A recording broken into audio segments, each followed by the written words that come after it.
Good evening, everyone. My name is Lauren Wells. I am founder and president of Creed Strategies, which is a Newark-based racial equity and social justice consulting organization that works with schools, philanthropy, government agencies, and nonprofits to basically make this world a better, more equitable, more socially just place for all people and specifically for Black and Brown people.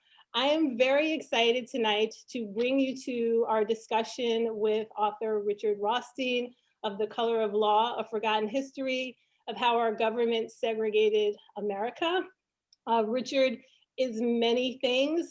He is a lecturer, he is an author, he is a professor, and he was my professor. I think I'll just share that little bit of information as we go into this conversation, because it is very special for me to be able to have you come and communicate and have a discussion with my community and with my peers and with my colleagues, given how much you shaped my development as a researcher and as an academic. And so just on that note, I'm really very excited to be able to do this evening with you here in Newark, here in California, and to bring this conversation. It's a national conversation, local. We are joined this evening by several notable people from Newark and from the state of New Jersey. We are joined by Hassan Abdus-Sabur, who is the legislative aide to Councilwoman LaMonica Iver in the city of Newark. Ty Cooper, who is Senior Vice President of Policy and Communication for the New Jersey Economic Development Authority. And Aisha Glover, who is the Vice President of Urban Innovation Global Center for Urban Development at Audible. And without further ado, we are going to turn it over to Richard, give him some time to share a lecture on the book with us for those of you who have not read it, and to pique your interest and your insights for those who have. And then we will come back and we will invite Aisha, Hassan, and Ty into discussion with Richard. Well, thank you very much, Lauren. Lauren just alluded to the fact that she was the lead research assistant for me when she was a graduate student on a previous book called Class and Schools. And I still have on my desk a picture of Lauren holding a copy of the book when it was first published. So Wow, thank you, Lauren. Thank you. Well, let me begin by reminding all of you that in the 20th century, we had a civil rights movement in this country. It began by challenging segregation in law schools, and then went on to challenge segregation in colleges and universities. And then in 1954, won a Supreme Court decision that prohibited legal segregation in elementary and secondary schools. And then that Brown decision, Brown versus Board of Education, gave impetus, stimulus, inspiration to a movement of activists. They engaged in marches and demonstrations, civil disobedience. Some people lost their lives, others were severely injured, beaten.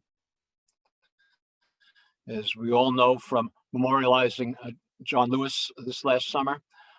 But by the end of the 1960s, that civil rights movement, with its activism, persuaded much of the country, not everybody, but much of the country, that racial segregation was wrong, it was immoral, it was harmful both to African Americans and to whites.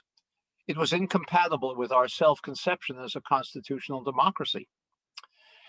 And with that understanding, and with very militant but nonviolent tactics, the civil rights movement succeeded in ending segregation in lunch counters, restaurants, buses, transportation, employment. And then in 1968, it succeeded in getting, in the wake of the assassination of Dr. Martin Luther King, it succeeded in getting a Fair Housing Act passed that prohibited ongoing discrimination in the sale and rental of housing. But then by the end of the 1960s, the civil rights movement pretty much ended, leaving untouched the biggest segregation of all, which is that every metropolitan area in this country is residentially segregated. Clearly defined areas that are all white or mostly white, clearly defined areas that are either all Black or mostly Black. I've lived in many of them. They were all segregated.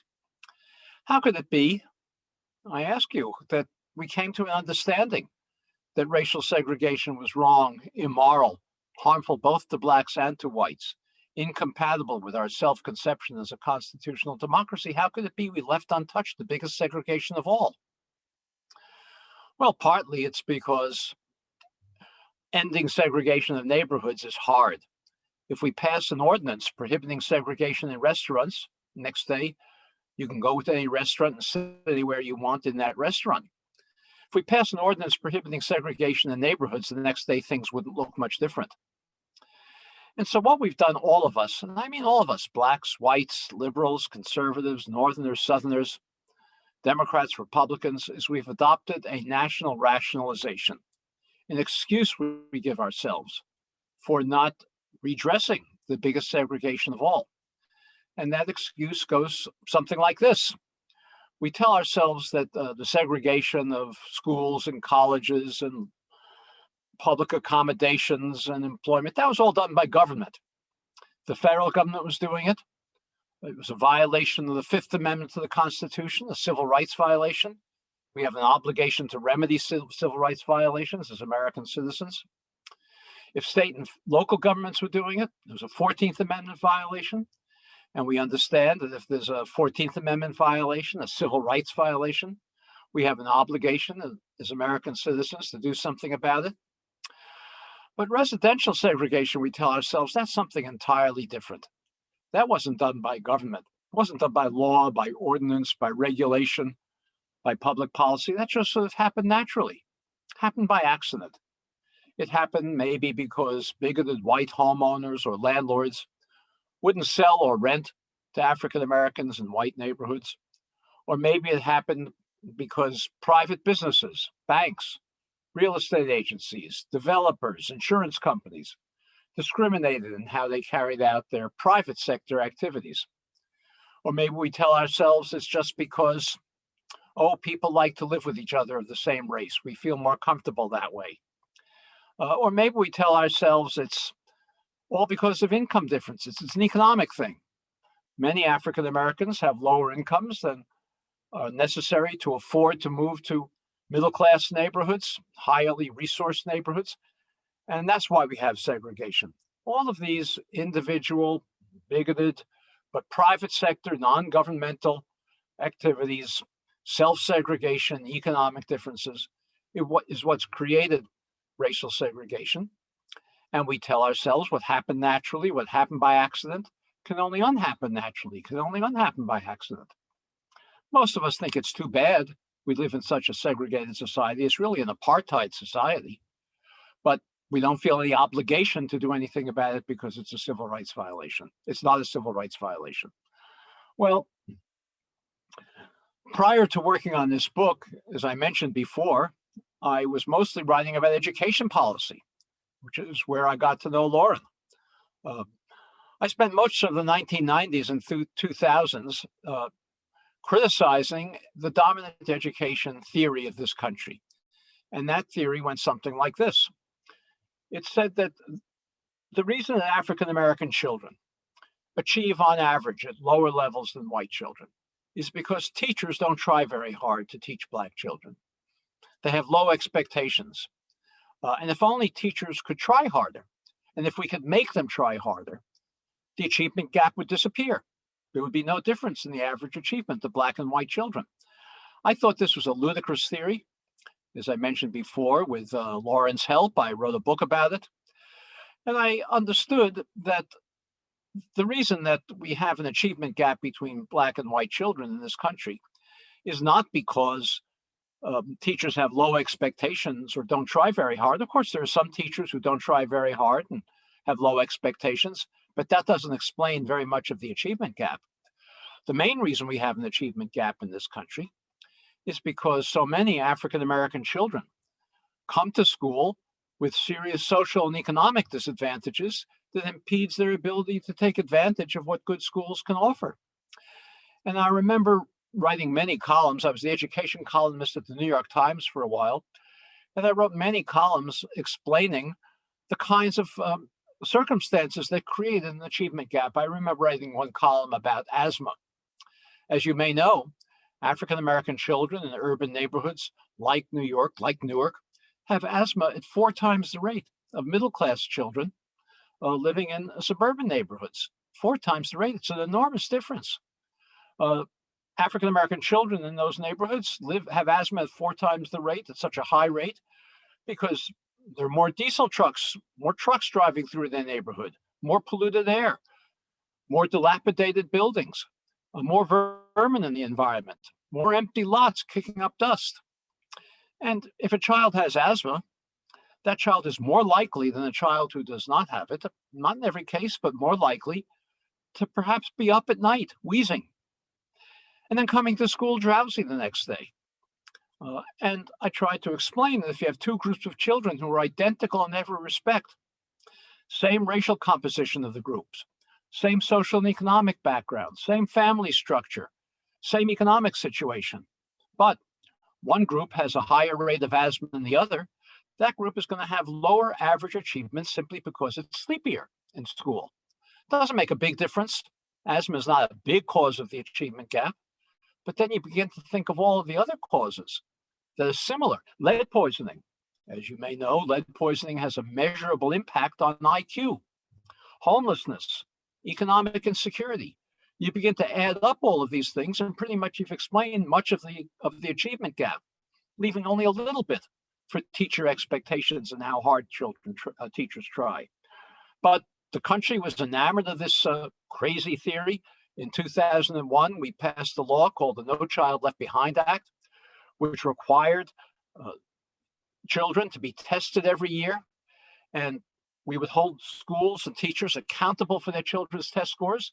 And the act predicted that by holding teachers accountable for children's test scores, the achievement gap would disappear in 7 years. Well, it's 20 years later, and the achievement gap still has barely budged because we haven't dealt with those underlying causes. Well, this is what I was thinking about, and then suddenly began to realize that it's one thing if a child has asthma or lead poisoning or homelessness or economic insecurity. But what happens if every child in a school has one or more of these problems?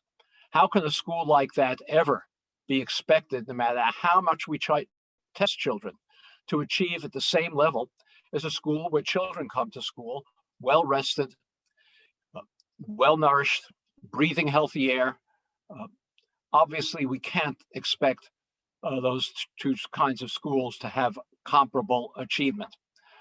Well, we call schools where we concentrate children like that with those kinds of disadvantages segregated schools. And schools today, as you may know, are more segregated today than they ever have been in the last 45 years. And the reason they're more segregated is because the neighborhoods in which they're located are segregated. So I began to think that maybe neighborhood segregation was a school problem, something that education policy should be concerned with. That's how I came to this topic. And then in 2007, I read a Supreme Court decision. The Supreme Court evaluated the program of two school districts, Louisville, Kentucky, and Seattle, Washington. Both of those districts had a very, very trivial school desegregation plan.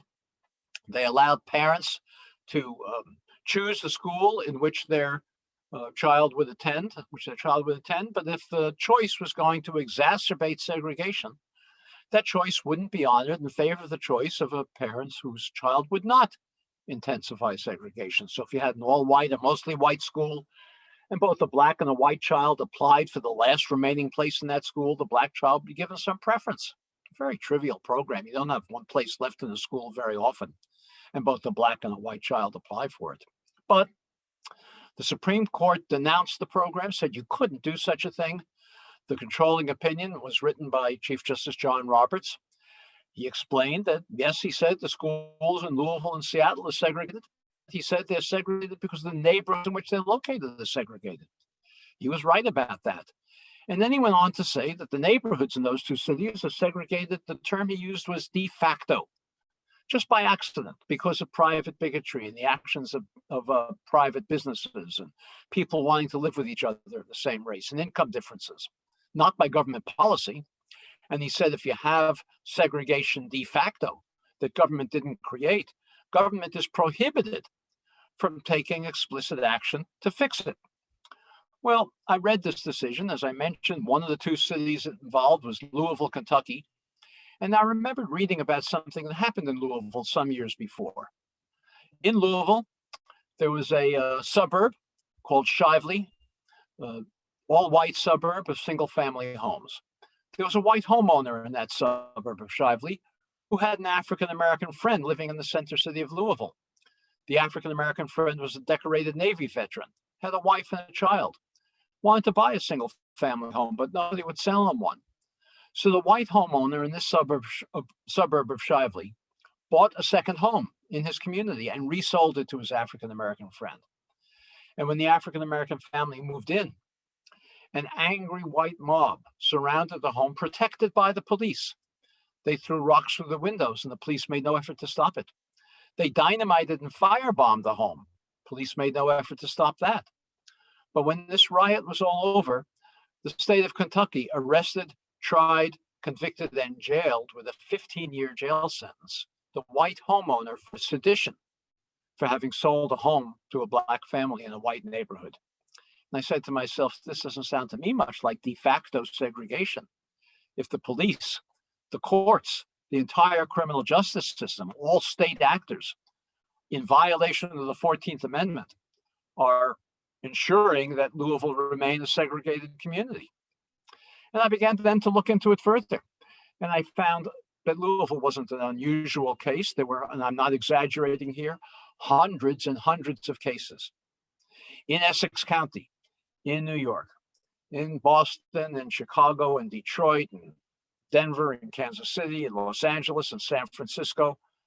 Hundreds and hundreds of cases of police protected, sometimes even police led and organized mob violence to drive African Americans out of homes that they had legitimately purchased or rented in white neighborhoods. Every one of these, where there was police protection, organization, or leadership of a violent mob to drive African Americans out of their homes, was a civil rights violation, a violation of the 14th Amendment, something that we, all of us, have an obligation to remedy, and it's an obligation that we have never accepted and undertaken to fulfill. Well, I then began to look into it a bit further, and I found that it wasn't just police-protected violence, state-sponsored violence that ensured there would be a segregated society, but that there were many, many federal, state, and local policies, all racially explicit, designed to ensure that we, blacks and whites, could not live near one another in any metropolitan area.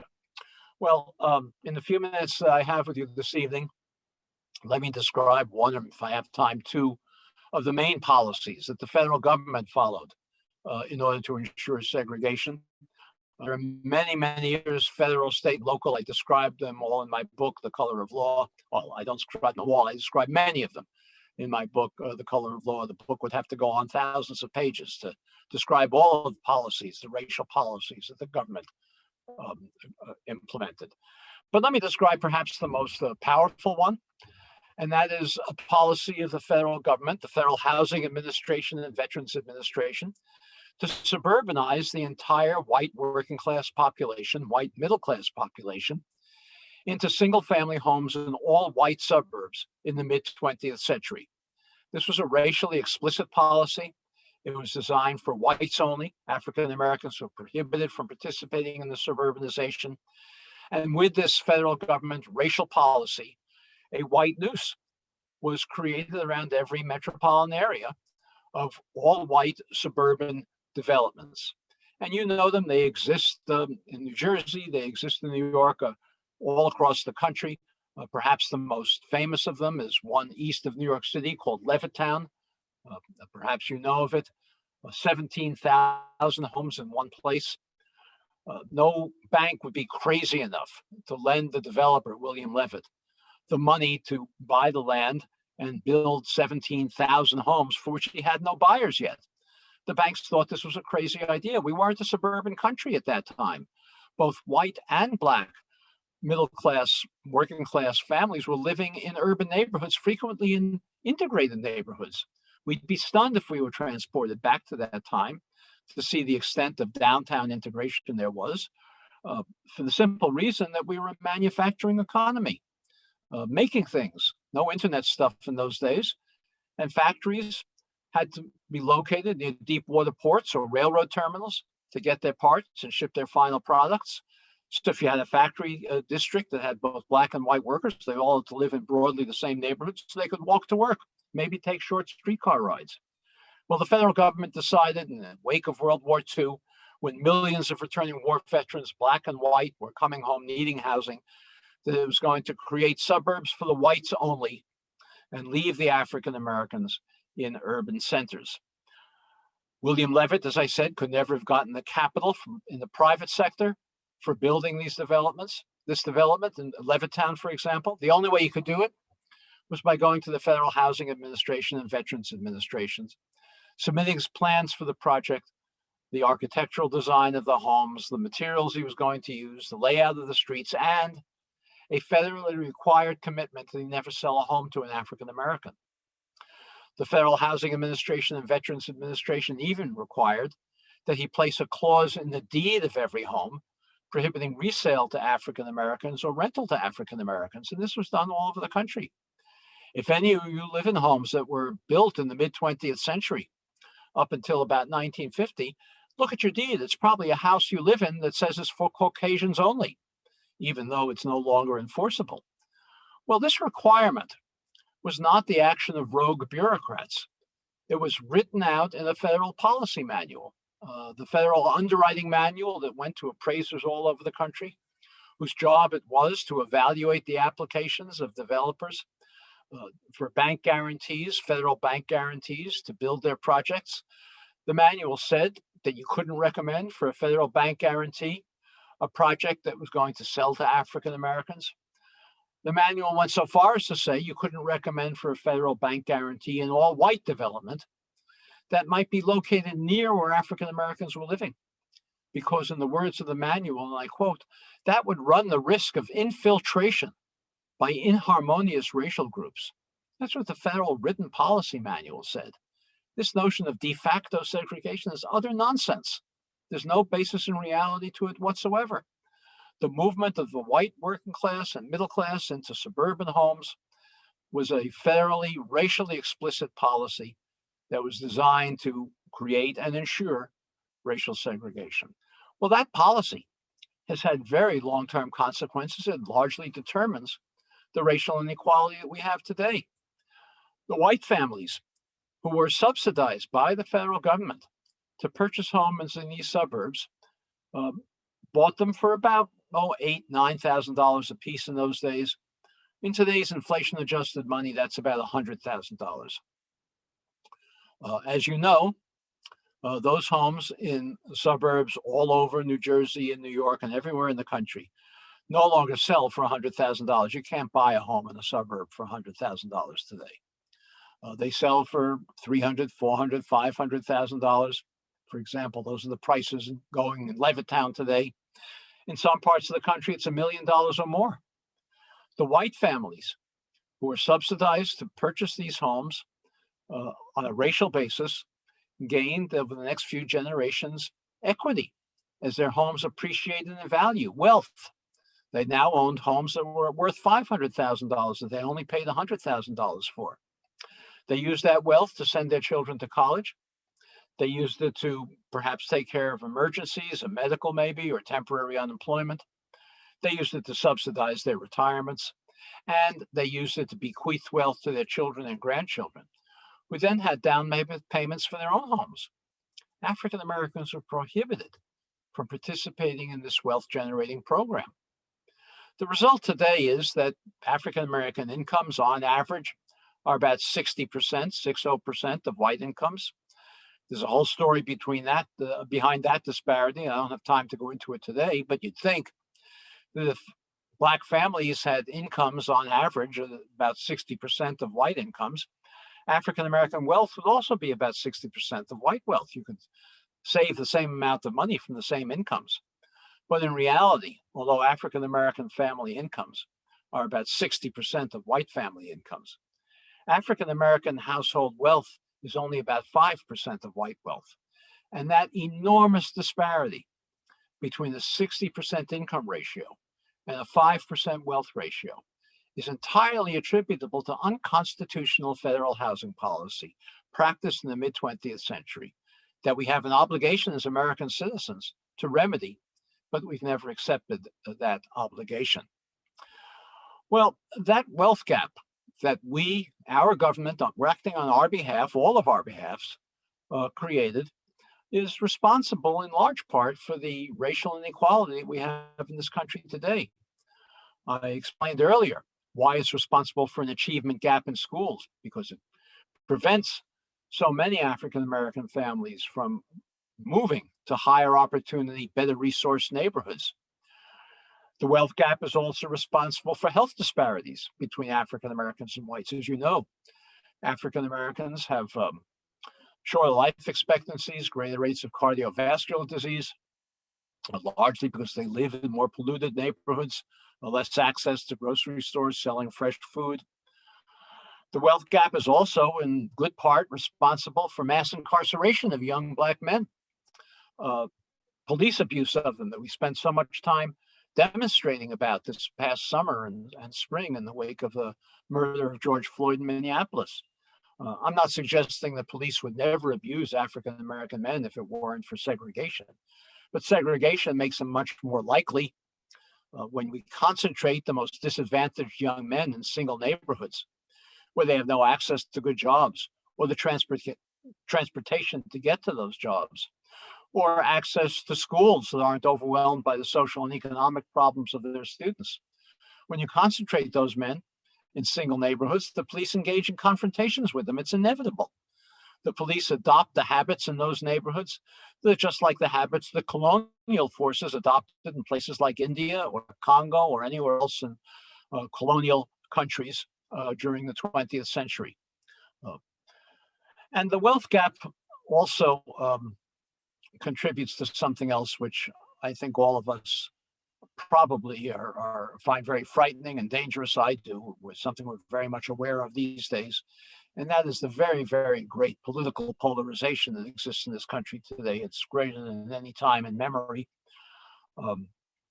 It's not entirely racial, but it largely tracks racial lines.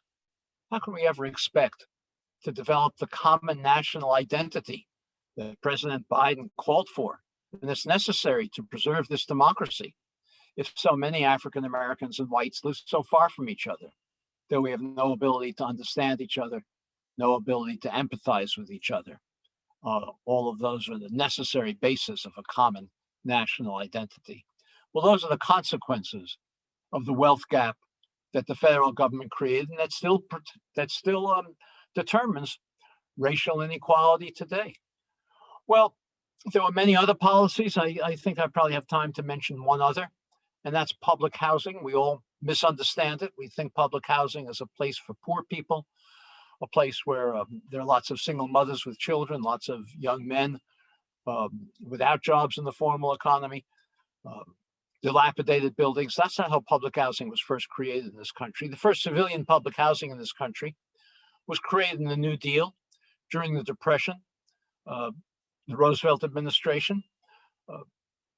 It was designed to provide housing for working class families who couldn't find housing, who could afford it, and could pay the full cost of the housing and their rent. But there was no housing being built in the Depression, and so there's a big housing shortage.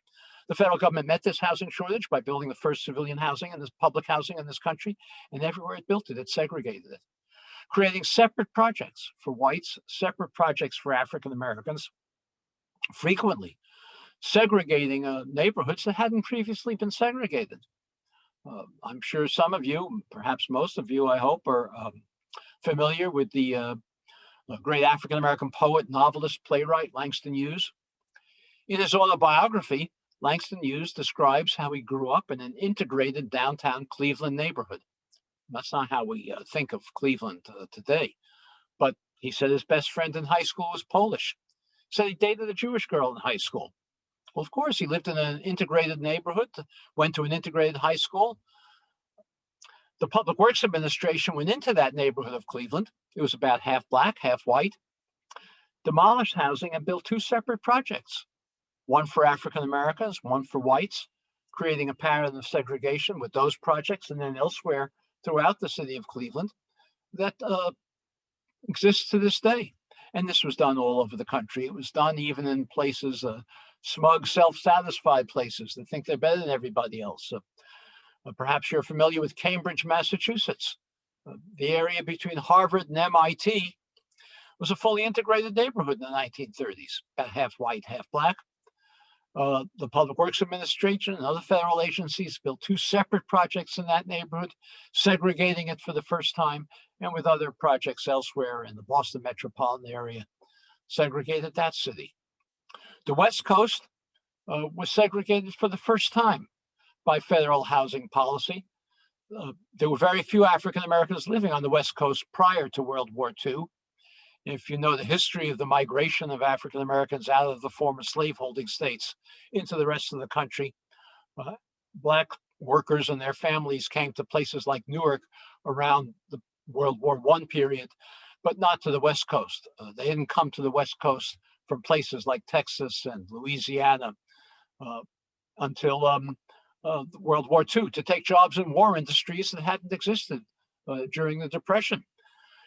They overwhelmed the communities where these war plants were located. In the West Coast, it was mostly shipyards and airplane factories. And if the government wanted the ships and the planes to be produced, it had to provide housing for these workers, and it did.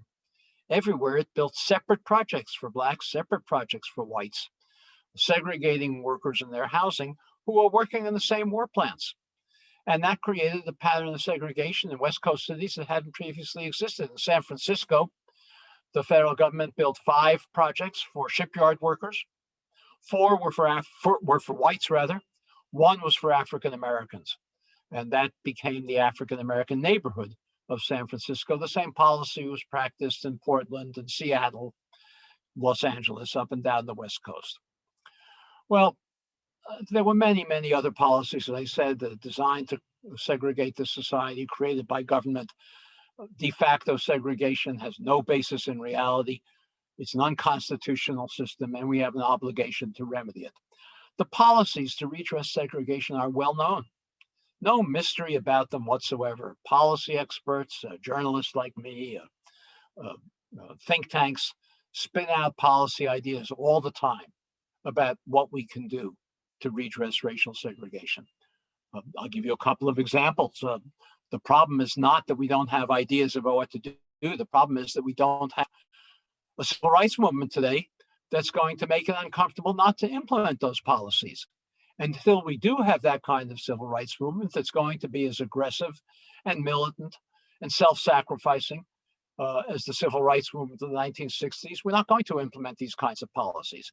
But for example, I mentioned Levittown earlier, where the homes, when African Americans could have afforded them, sold for $100,000 and now sell for $300,000, $500,000. Well, as a narrowly targeted remedy for that very specific constitutional violation, the federal government should be buying up homes at market rates at Levittown and selling them at deeply discounted prices to African Americans. That would be a narrowly targeted remedy for a specific constitutional violation. You could call it an affirmative action program for housing.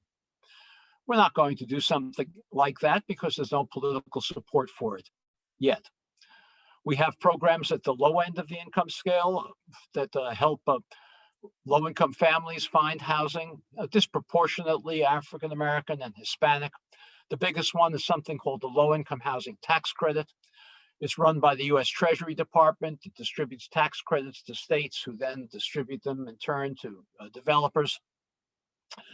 The Federal Treasury Department regulations place a premium on placing the construction of low-income housing in existing low-income neighborhoods, reinforcing their segregation.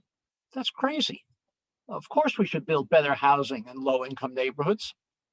Some low-income housing tax credit units should be constructed there, but we should also be creating low-income housing in higher opportunity neighborhoods for families who want to move into those neighborhoods. Neighborhoods where there is, as I said, better transportation, access to good jobs, schools that aren't overwhelmed by the social and economic problems around them, healthy air, fresh food, That's where we should be building at least some of our low-income housing. We're doing very little of it now. The same thing is true of the Section 8 program that also reinforces segregation because of the way the Section 8 program, excuse me, is designed. It reinforces segregation because the Section 8 vouchers are designed in such a way that they're not enough to rent an apartment in a high opportunity community and are too much to rent an apartment in an already low income segregated neighborhood. So landlords in those neighborhoods exploit the program by charging more than the market requires. That program should also be reformed to redress segregation, but there's no political support for it at this point. Well, I'm working now with a group of national civil rights and fair housing advocates to create something we call the new movement to redress racial segregation. We're going to be placing organizers in communities around this country to create local civil rights groups that are going to take action around the segregation of their communities. Perhaps they will challenge the overassessment of properties in Black communities that force so many families to double, triple up and live in more overcrowded conditions. Perhaps it will identify in a white community the realtor, the bank, the developer that created segregation in the mid-20th century at the behest of the federal government. And those institutions still exist today and should be pressed to make contributions, perhaps a down payment assistance fund that will enable African Americans to move to neighborhoods from which they were previously excluded. I wrote an article a few months ago describing how this would work. And I don't know, Lauren, if you're going to send out any follow-up to people who registered for this webinar. You can include a link to this article. We've also created curricular materials that can be used in schools to teach this history accurately. In the course of writing the book, The Color of Law, I wrote a chapter about the fact that every textbook used in American history high school courses today lies about this history. They promote the idea of de facto segregation, claim that legal segregation only took place in the South, deny the fact that the suburbanization that they brag about was for whites only.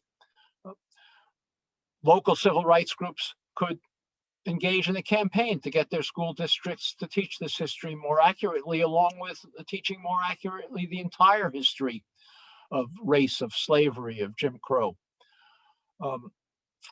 We are going to launch this new national new movement to redress racial segregation as soon as social distancing permits.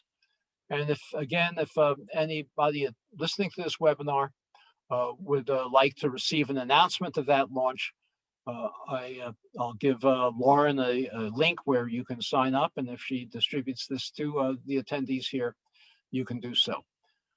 With that, I want to thank you for your attention, and I'd be glad to engage in a discussion with you and answer any questions for which we have time. Thank you very much.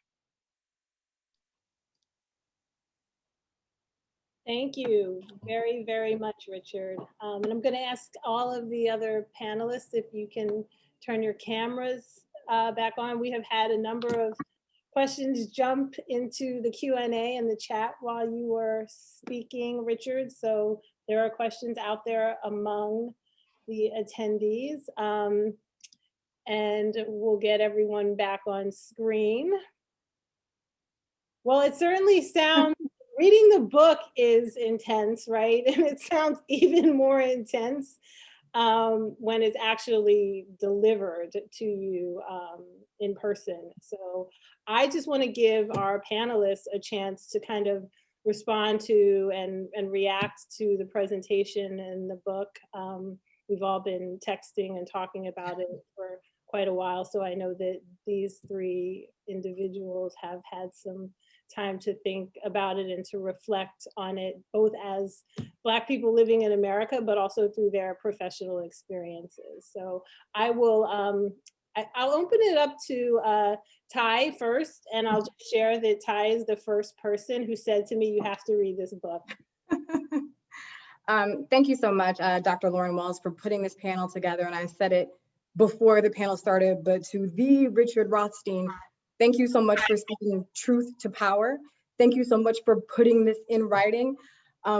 One of the things I think we have to start doing is stop being so surprised about how systemic racism is embedded in so many spaces that we exist in as Black people. This is part of our everyday experience.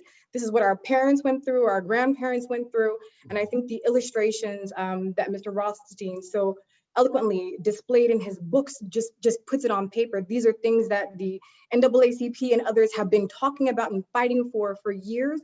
I think there is a time and a space and a place where we can acknowledge what happened, and we're all kind of still during this pandemic.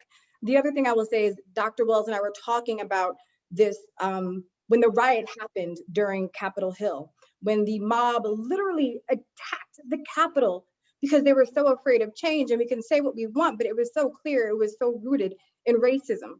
That same trauma that was inflicted upon the Capitol is the same trauma that's been inflicted upon communities of color for years.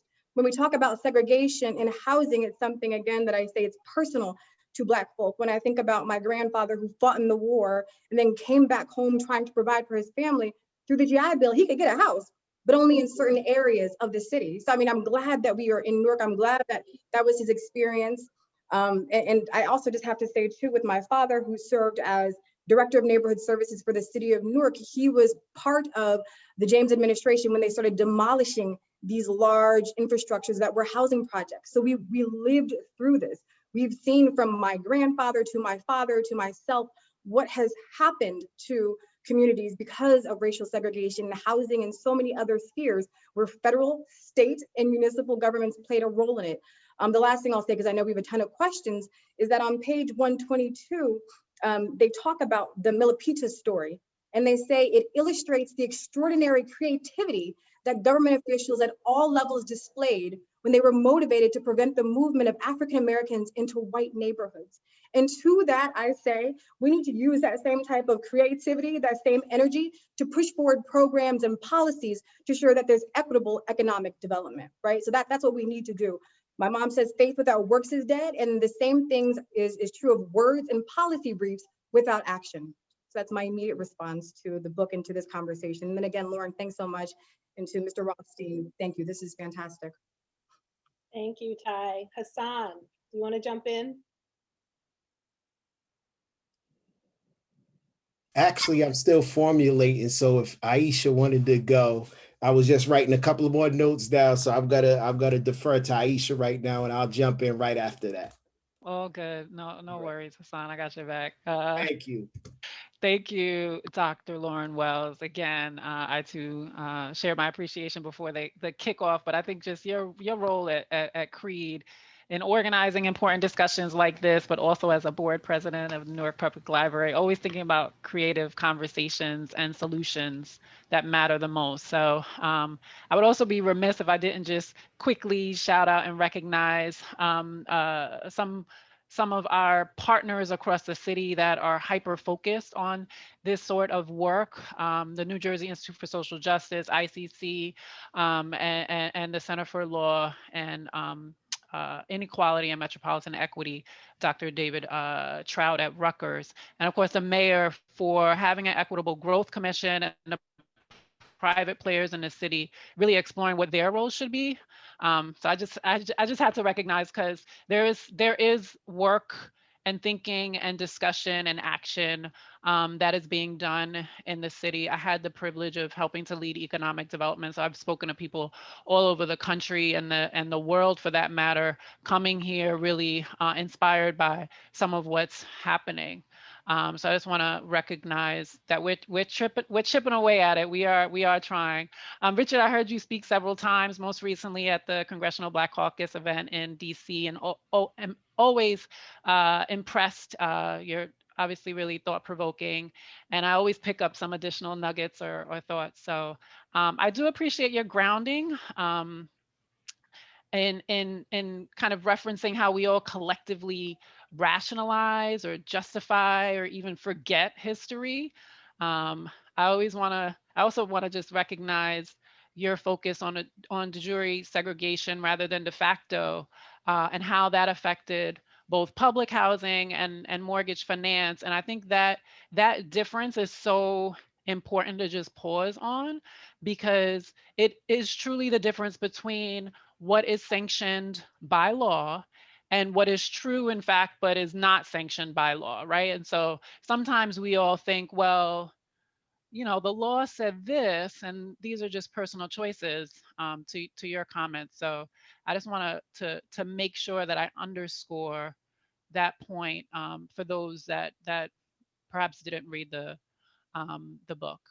As the daughter of an educator and one whose specialty was really in early childhood education, my mom focused on learning disabilities, children who English was their second language. I really appreciate just the background and the context of the role of health, housing, economic security, and more on school performance. So I'm looking forward to us getting into that discussion.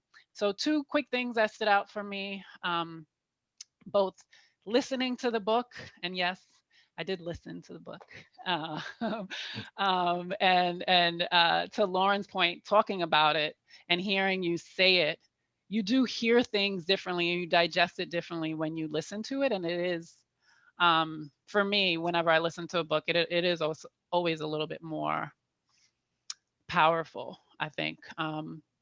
But two things that really stood out to me as I was listening to the book was how the FHA, the Federal Housing Agency, essentially financed and exponentially subsidized projects, right? So when I think about my role in development in Newark and what's come our way, developers always ask for the world, right? But your example of Levittown, one of the examples that you provided, saying that the banks would have never financed that project, right? And so to think about what the federal what FHA was doing to really subsidize, and I think that that was just one piece that really resonated to me. And then two, that this was not the result of one agency, right?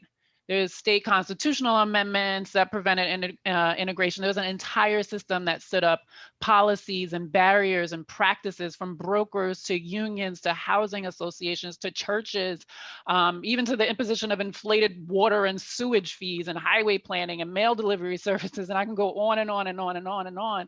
And this is what we mean when we say systemic racism, right? We're not talking about one single institution. We're talking about how it is truly systematized and really just embedded. So I'm just, you know, really thrilled to be a part of the discussion today and really tie that back into how that's informed, which you touched on, our racial wealth disparities.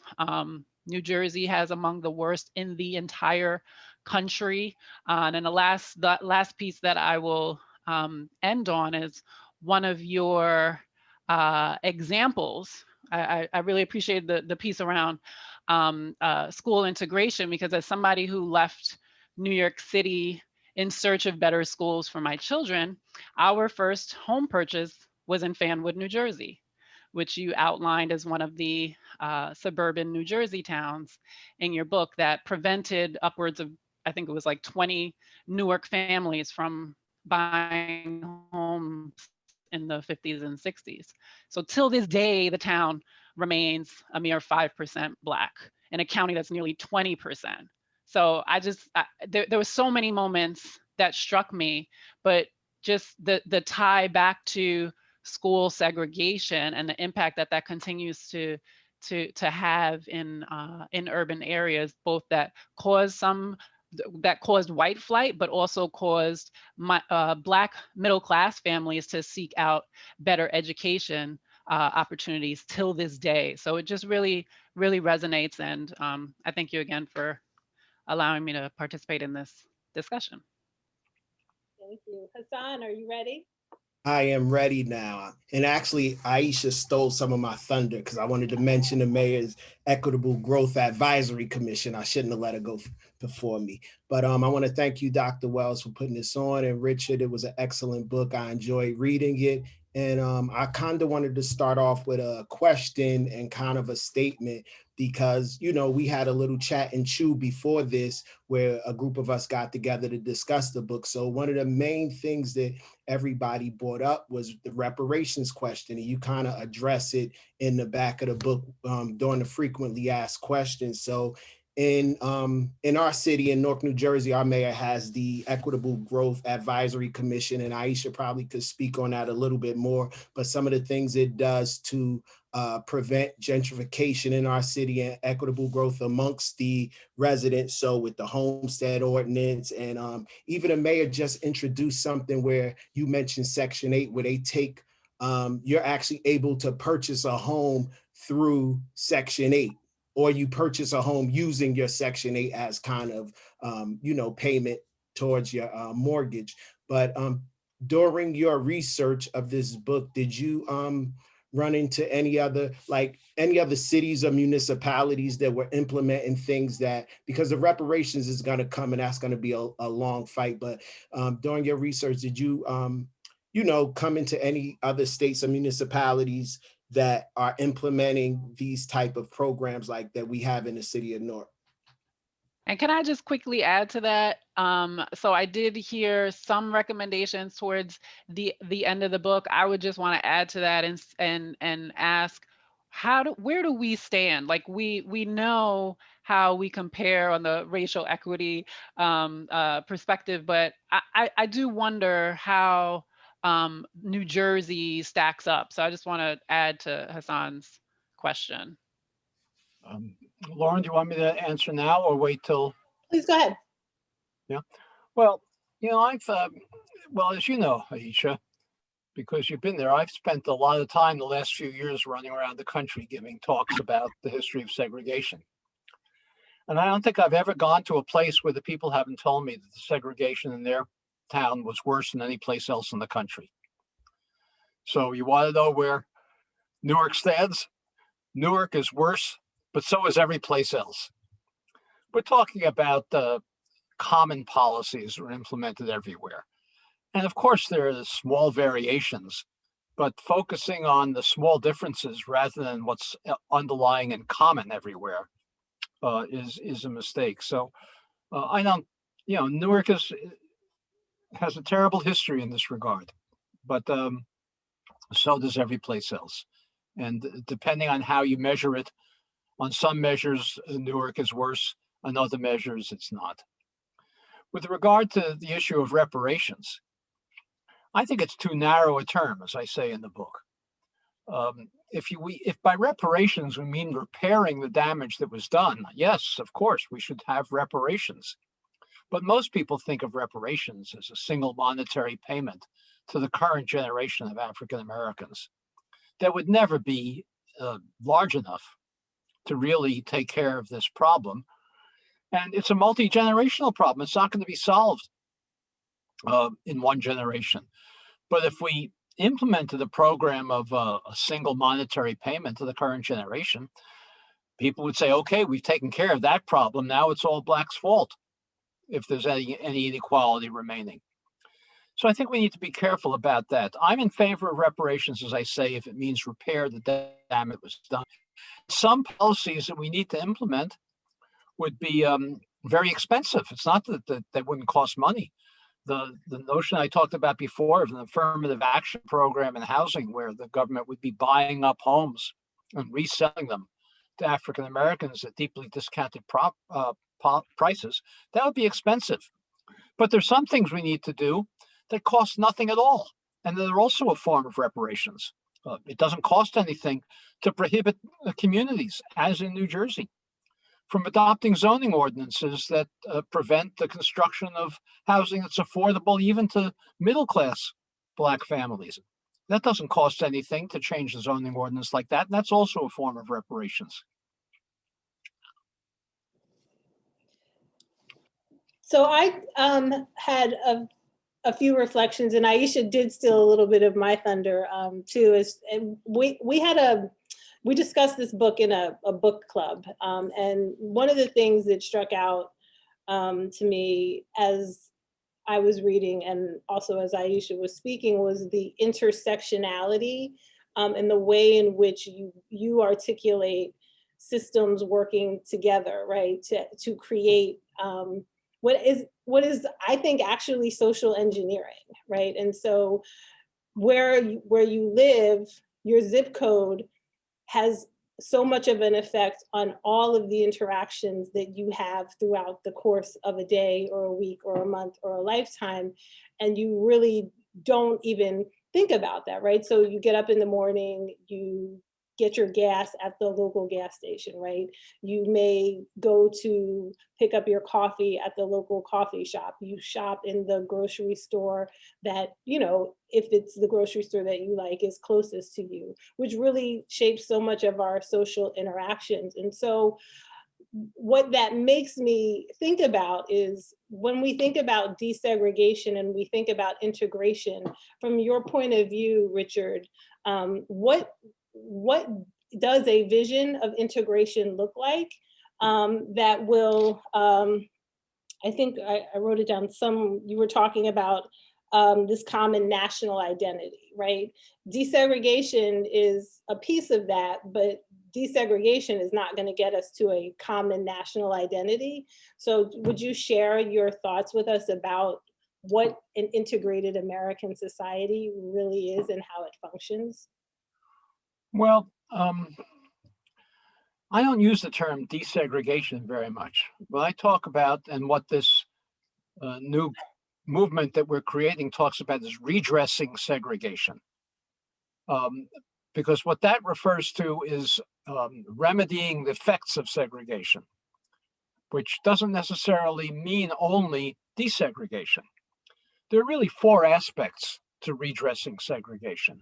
One is improving the resources in existing low-income segregated neighborhoods.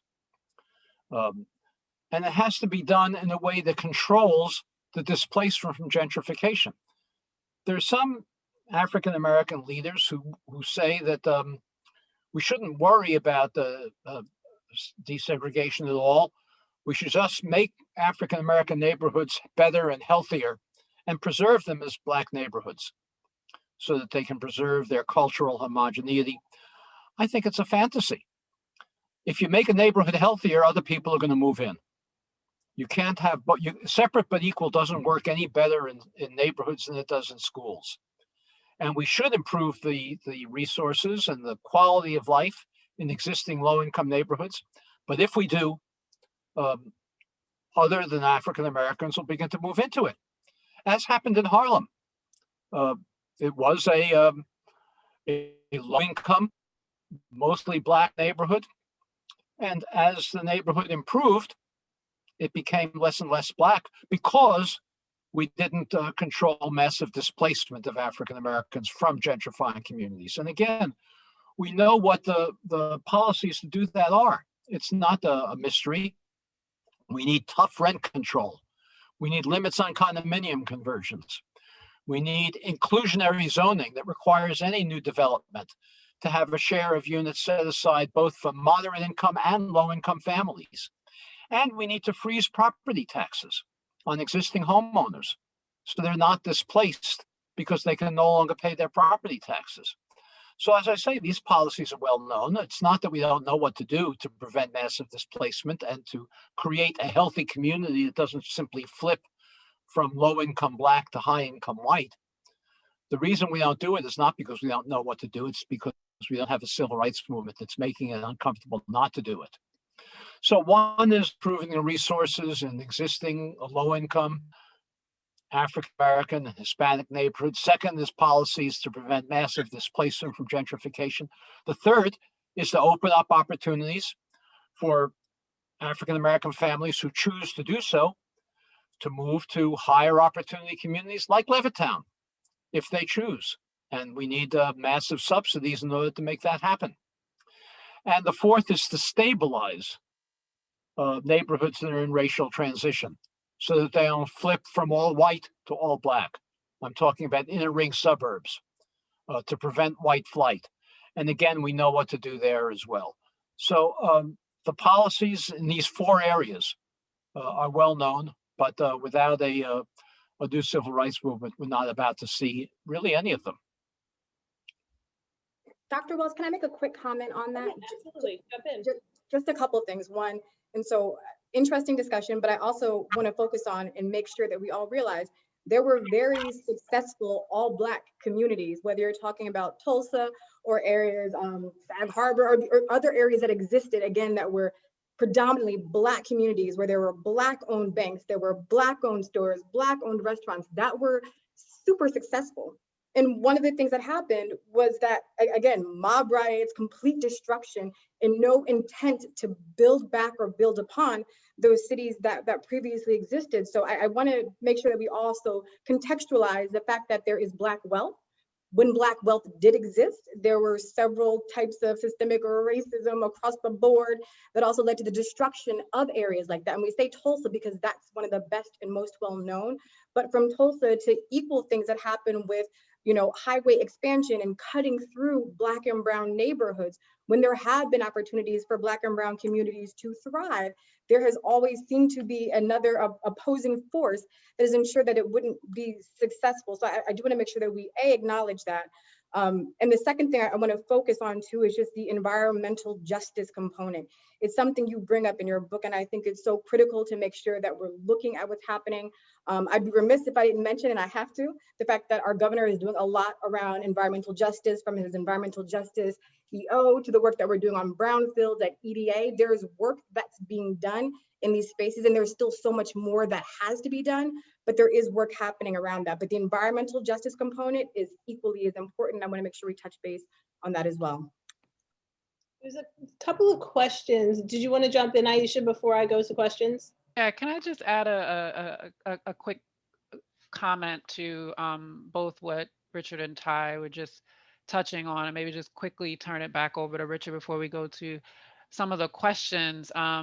Richard, because your comment was that that's a bit of a fantasy, and then Ty's noting and recognizing instances where it has existed. Is like true integration itself a fantasy? Is that the utopia that we're striving for? And it touches a little bit on Lauren's comment before around desegregation versus integration. Like, I've always believed and pushed for projects that are truly integrated in terms of income, seeing the benefit of not having high concentrations of poverty, right? And so whenever folks have pushed for fully affordable housing developments, I think we should have affordable housing in every development rather than all the developments completely being affordable housing. But I want to just give you an opportunity to respond to Ty's comment, and then add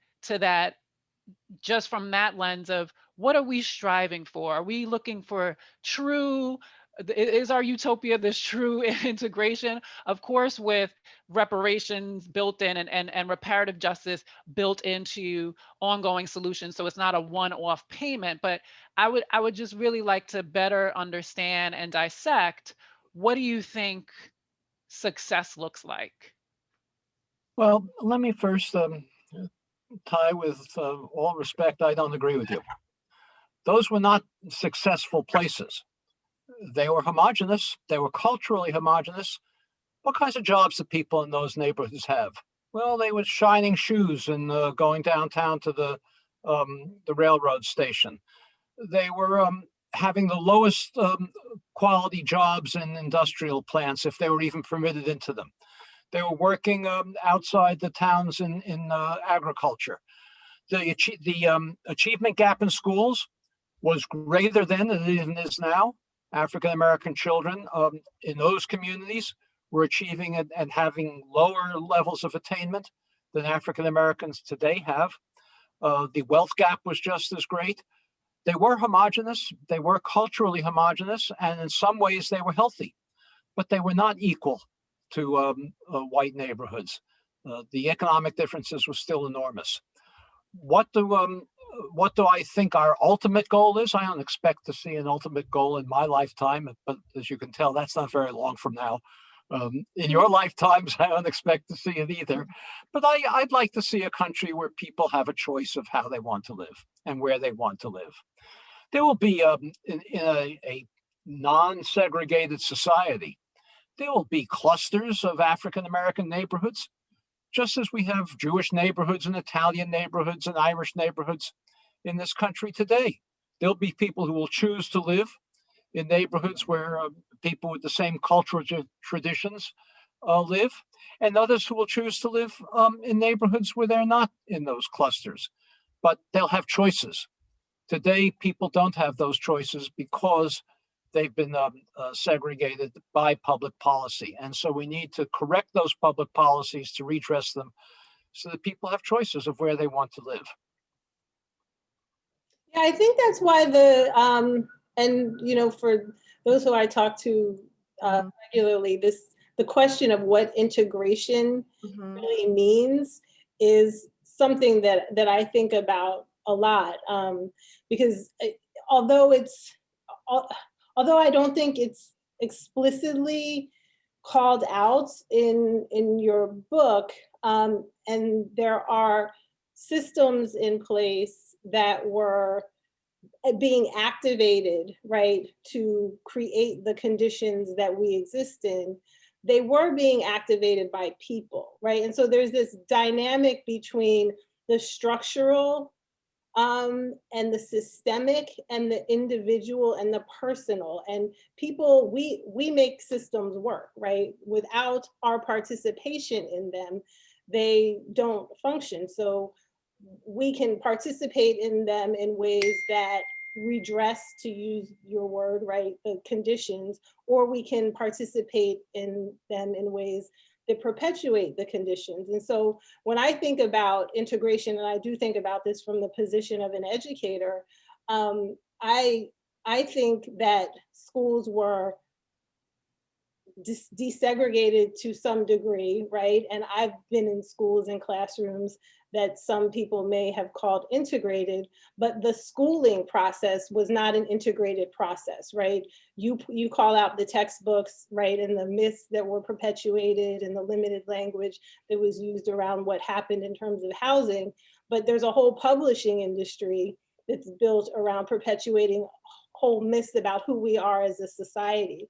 And so I think about the construction of residential boundaries, its impact on schools and who's in those schools, whether that be students and teachers, whoever the faculty is, right, the distinctions between who's there.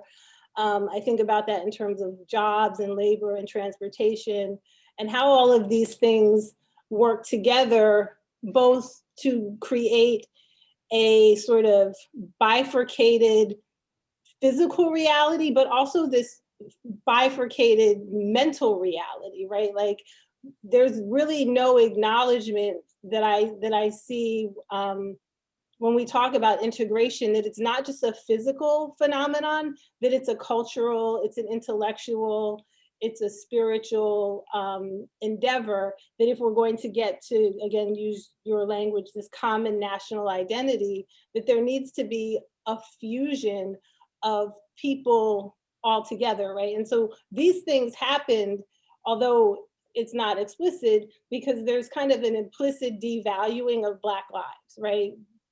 We talk about houses being equated with being less valuable, but that's because of the occupants of those houses. So the connection between does integration and the vision that we're moving towards, and I'm interested to hear more about the movement that you're working with in the groups, is does it entail a larger cultural educational paradigm, or are we talking about integrating Black people and other people of color into a framework that already exists that doesn't value us in the way that we should be valued?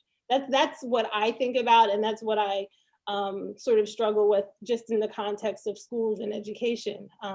Because to your point, I think somewhere in the book, you know, kids can go to schools and they can be integrated and they can be in classrooms with people that don't like them. So what's the value of being in a school, in a classroom with a person that doesn't like you, with a history book that's telling you you have no history? Well, I agree. And as I say, I don't use the term integration. I talk about redressing segregation, which means dealing with the effects of segregation, which may involve in some places integration. In some places, it involves improving investment and resources in existing Black neighborhoods to make them healthier. In some places, it means preventing massive dislocation as a result of gentrification. And in some places, it means stabilizing neighborhoods that are in transition. So integration in some cases may be appropriate, but it's not the main way or the only way that we redress the effects of segregation. Yeah, I feel like we need something that we're working towards. Like, what is the vision of who and what we're going to be? And then figuring out how we get there. Because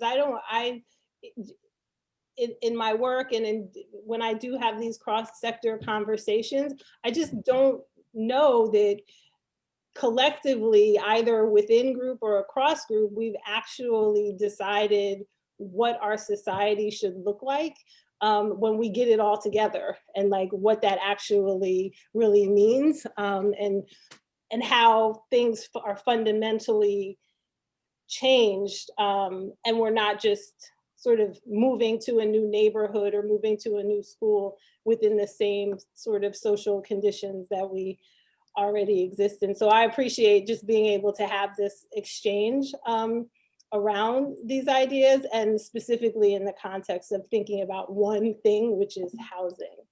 And there are a few questions. Are you jumping in, Ty, or should I go to a question? Can I just make a quick comment? Oh, I saw you on mute still, Ty, so I thought you were going to say no. Sorry, go ahead, go ahead. No, go ahead, go ahead. So these are some of the discussions that we have at the Equitable Growth Commission that Hassan mentioned. The mayor created a few years ago. That vision of what is equity? What are we striving for? And is it past retribution plus your fair share, right? And so, Richard, I know you talk about fair share and representation in the book, and I think it's really important that we have these conversations coupled with action and policy, right? So we have to be very thoughtful and intent. I feel like intentional is always overused, but we have to be thoughtful and intentional and deliberate about creating very clear policies and actions that are required, that have some amount of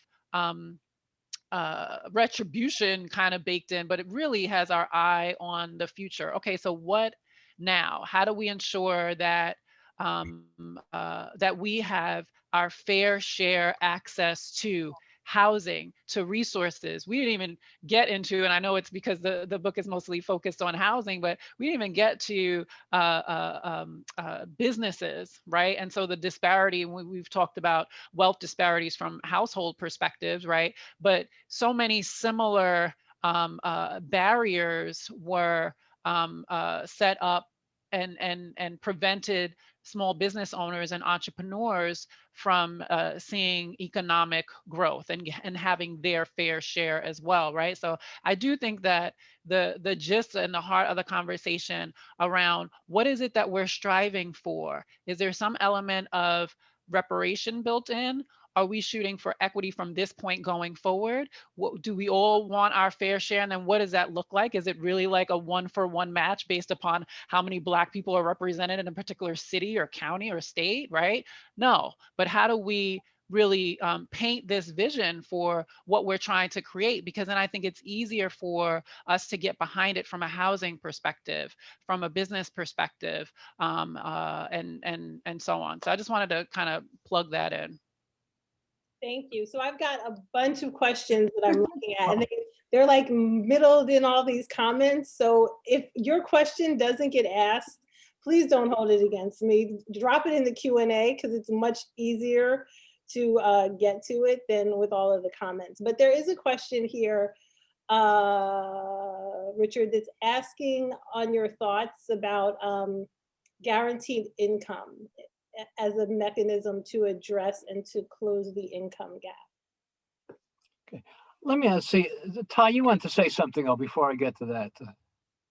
So I mean, we'll come back to this discussion about Black thriving communities, because I do want to make sure that that point is addressed and acknowledged, because I don't want it to just be glossed over. There was much more than shoe shiners that were in the space. There were doctors, there were lawyers, there were police officers and teachers that built thriving communities. So I want to make sure that point is clarified. And for the folks on this side that are also putting in their experiences with their family members that were successful and built these neighborhoods, I appreciate that. So I just want to always have a balanced conversation when it comes to that. So I appreciate all sides, but want to acknowledge, as a Black woman who had family members from throughout history that were successful in these different spaces, we exist, we are there, we are part of the ongoing conversations that have to happen and should not just be swept over or looked over. But again, I want the conversation to move past that, because there's so much more that we're discussing. Thank you for that, though. I appreciate that, Richard. Well, let me say, I don't think it's possible to figure out some ideal goal that we're trying to reach. We need to take steps in that direction, and the goals will change as we go on and we see what the problems are and what the solutions are and where we're successful and where we're not. I don't think that anybody, when the times when we've made progress in the past, I don't think anybody could have foreseen where we were going to make progress and where we weren't going to make progress. In the last 50 years, for example, we've made a lot of progress in creating an African-American middle class that is professionally much more integrated in the mainstream economy than anybody could have ever imagined when I was young. On the other hand, we also have much more incarceration of young Black men than we had when I was young. So in some ways we've improved, in some ways we haven't. And I think as you all go through your lives, and you'll find that your goals will change as you make some successes and they're able to build on them. So I can't answer your question, Lauren. I just don't know what it's going to look like. I do know it has to have some aspect of those four areas that I described when it comes to housing. But what the balance will be, I just don't know. Thank you. So since I started with this guaranteed income question, I'll go back to that. What are your thoughts about guaranteed income as a mechanism to address the income gap? Well, there are many policies. I'm not really an expert in it, but certainly income inequality, economic inequality, and racial inequality overlap. They're not the same thing. They're not the same thing. There's some people who say that all we have to do is narrow economic differences and race will take care of itself. I don't think that's the case. I think we need racially explicit remedial policies that are going to make up for the unconstitutional subjugation of African Americans as second-class citizens since the end of Reconstruction. But we also need policies for income inequality. The guaranteed income, I think, is there are many ways of accomplishing something like that. A much more progressive income tax structure would accomplish it. An improved earned income tax credit would accomplish it. A much higher minimum wage, and I mean even higher than $15, will accomplish some of it. And a more progressive tax structure will accomplish some of it. All of those policies need to be worked on, but we don't have political support for any of them at this point, virtually, and maybe a little bit for the minimum wage up to $15. We don't have political support for anything else, and so we need a new civil rights movement that's going to generate that support. Can you talk a little bit about the groups that you're working with and where you are before I move, since you brought it up, before we move on to other questions? Those questions are in the Q&A and in the chat, and so I think folks really do want to hear about that. Well, as I say, we were going to launch about a year ago, and then when social distancing was imposed because of the pandemic, we put it on hold because We can't really create local committees if people can't meet with each other. And what we're about is not throwing out more policy ideas, but getting people together to organize, to create local campaigns to redress segregation. And we have lots of ideas about things that can be done. So we're going to launch fairly soon again. We think it may be possible. As I said, if you, I will send you a link where people can sign up to receive the announcement, and we'll be, and if you can distribute that to people who've registered for this webinar, they can find out about it in that way. We're going to start in a few communities and demonstrate what's possible, and hopefully other people will imitate it. And which communities we start with will depend on where there's a core group of people who want to take action to do it. And we're going to send out a mailing inviting people to join this new movement. And in communities where we have a critical mass of people, that's where we'll go. And we'll demonstrate what's possible and then go elsewhere. Is it going to be based on the West Coast? Is it out? Oh, no. Oh, no. No, it's going to be national. We're going to have regional organizers in 4 regions of the country, East, Midwest, West, and South. So I have a question here that I think is aligned with this, that's asking which organizations can individuals engage with to help bit by bit locally and grassroots, and to be able to support and to dismantle the systems of housing segregation. So do you have, I'm assuming in this catchment of this network, this coalition that's building, that there are organizations that folks can tap into to begin to get more involved so that they're ready to jump in when the time comes? Well, no, one of the problems we have, Ted Shaw, I don't mean to insult any of you wonderful people, but I'm going to tell you a story. Ted Shaw, who is the former director counsel of the NAACP Legal Defense Fund, said that Brown versus Board of Education had one very negative effect. And that was all the most talented, creative, social justice oriented, mission driven, brilliant African-American young people decided the way to make social change was to become lawyers like Thurgood Marshall. And so we don't have many people doing community organizing anymore. And one of the goals of this new movement is going to try to re-energize locally based groups, not just in low-income communities, but we had 15 million people participate in Black Lives Matter demonstrations, maybe 20 million this last summer and spring. And remarkably, most of them, not by a lot, but most of them were white. We've never had that in American history before. Never had demonstrations for racial justice in which so many whites participated. But they have no way of being mobilized after those demonstrations were over to challenge the segregation of their neighborhoods. So we need to create committees that can do that will be biracial, multi-ethnic, and that will challenge established structures in those communities that maintain segregation.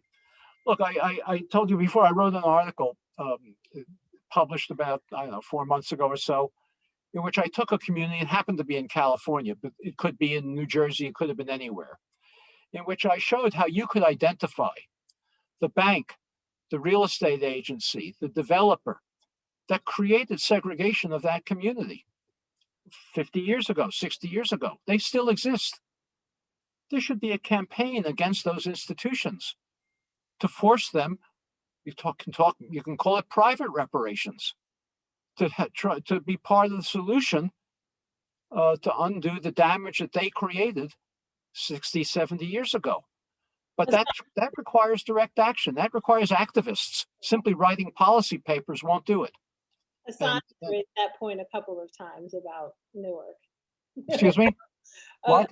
I said Hassan has raised that point a couple of times about Newark. Good. And, I agree with him. Some of the the redressing that might be done here in Newark. So we are 2 minutes out from 7:30, and there was a question that was posed around this, the discussion that we're having around civil rights movement, and whether or not the organizations and leaders that are involved are contemplating working with the one now being led by young people who, following George Floyd's murder, moved millions of people to the streets and cities across America. And I think, you know, other locally situated movements that, you know, might already exist in Newark. We have a number of organizations that are always active and are connected to Black Lives Matter and other movements. So what is your thinking on the relationship of the civil rights movement that you and your colleagues are putting together with these movements that already exist? We will not be creating new organizations where organizations already exist. We'll be supporting the ones that exist and giving them more resources and helping them to become stronger. But most communities in this country don't have such organizations. And where they don't, we're going to try to help people create them. Well, this has been a very robust and insightful conversation with, you know, I think that this could last for 3 hours. Yeah. And it could get prickly, and that's fun, right? Because actually the prickliness is, when I think about the vision of what, we don't get there unless we get prickly, right? And in your book, you're clear that people have to get uncomfortable, get comfortable being uncomfortable. And, you know, I've been uncomfortable a lot. And I think that that's, you know, part of the reality of being segregated and separated, right? Is that being uncomfortable is what is intended for you to live with. And there's a whole other segment of the population, neighborhoods, incomes that really have never experienced discomfort and who have really just been able to exist within the spaces that have been created for them in privilege and safety and security.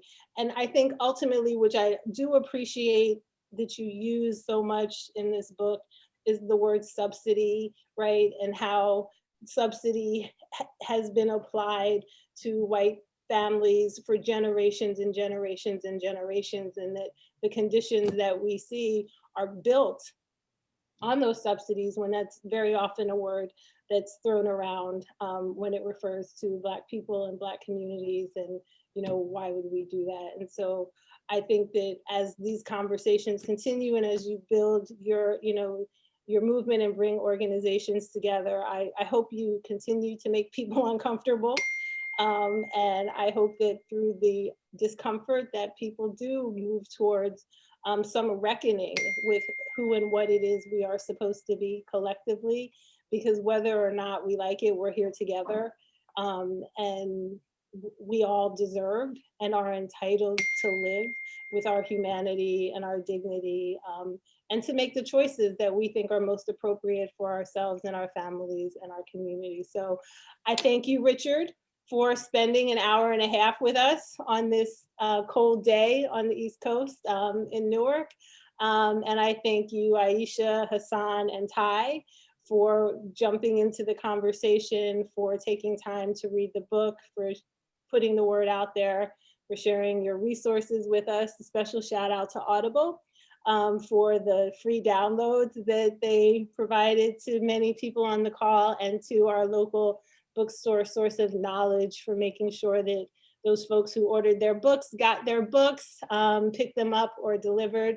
And this discussion will be available on our website if you missed it. We did figure out how to get it on Facebook, so people have seen it there. And we will follow up with all of the resources that Richard mentioned. I know that there was a comment in the chat or a question in the chat, and it just popped up again about the curriculum that has to do with housing segregation. There's a lot of things to clean up in our textbook, so it'd be nice to have direct access to one thing that we can share with people as a starting point. And we'll push all those emails out to everyone. And we thank you all for joining us this evening, and we look forward to seeing you at our next conversation, which is February 8th, and it's Our Minds Matter, the education that Black children deserve.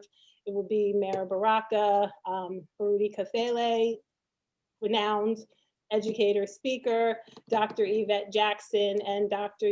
Yolanda Sealy Ruiz. And I think we will be waxing all things Carter G. Woodson, W.E.B. Du Bois, and many, many others, Mary LeCloud Bethune, and talking about what schools should be doing to clean up the mess that they have contributed to creating in our community. So thank you, everyone, and good night. Thank you for having us. Thank you, Richard. Thank you, Dr. Wells. Thank you. Thank you, Dr. Wells. Thank you, Bye, Richard. This is Aisha. awesome. Bye, Hassan. Take care. Thanks. It's great meeting you. Bye-bye. Likewise. Bye. I'll give you a call. I have your cell phone number, so I'll reach out and give you a call. Okay. Bye-bye. Well, actually, I'll send you a note tomorrow Okay. with this follow-up information, okay? Yes, absolutely. Okay. Great. Bye-bye. Thank you. Bye.